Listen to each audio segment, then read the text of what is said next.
gang. You see that?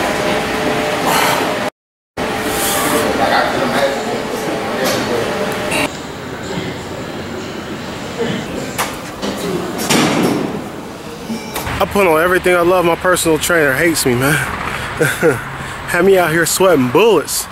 So, you know, always like to have a workout exercise, something you can do while you're in the office, while you're at home. If you're a basketball player, a volleyball player, it helps you out with your vertical leap. It also helps with mechanics for your lower leg.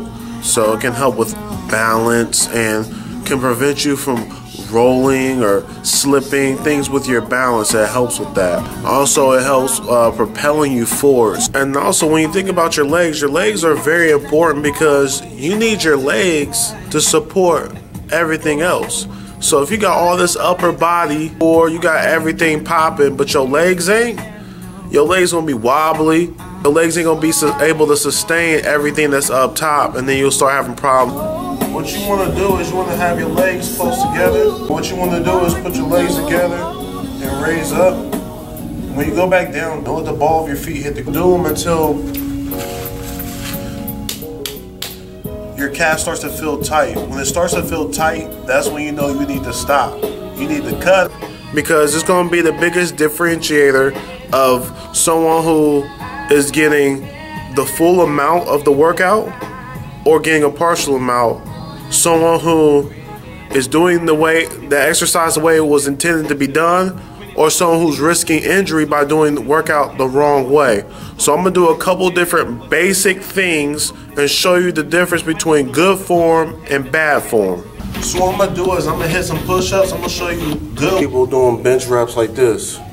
This is not building any muscles. You wanna make sure you get a nice extension. You don't wanna go all the way out, because your arm can lock up and you can hurt your elbow, but you want to go most of the way. So about right there is good.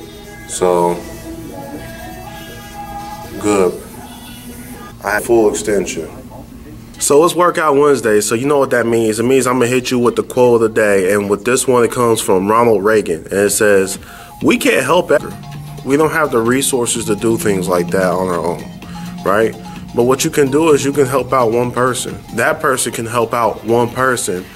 And even though everyone isn't being helped by your one act, it's like a domino effect. So it's Workout Wednesday, and you already know what time it is. It's my attack against fast food. And for this week, I'm sorry, it's going to be a lot of people that's going to be in their feelings about this, but we're going to talk about Taco Bell. Taking things that are natural, and they're doing things to substitute the natural aspect of it. So for example, you may have something like beef, and they may use they don't need the actual beef, so they can use a less amount of beef. You still get the look of beef, and you get the feel of beef, but you don't get the nutritional value of beef. So it's something that they do to save money, to use less beef, but you're not getting the nutrition that you should. So there's a couple numbers I want to rattle off to you. The first one is going to be straight stuff. Well, remember when I was talking about McDonald's and I said they put sugar in their fries?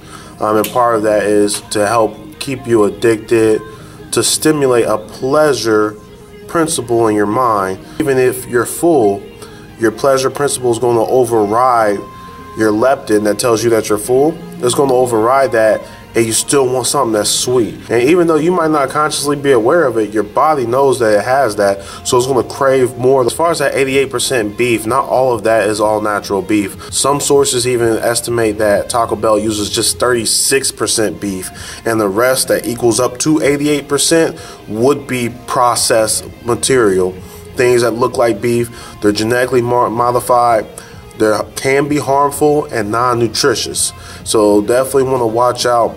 A lot of these things that they're putting in these products, things like MSG, which is monosodium glutamate, is part of something that affects your mind. So it's going to affect your cravings, it's going to affect your addictions, and it can increase the that you're taking years off your life by eating these products because they're not natural.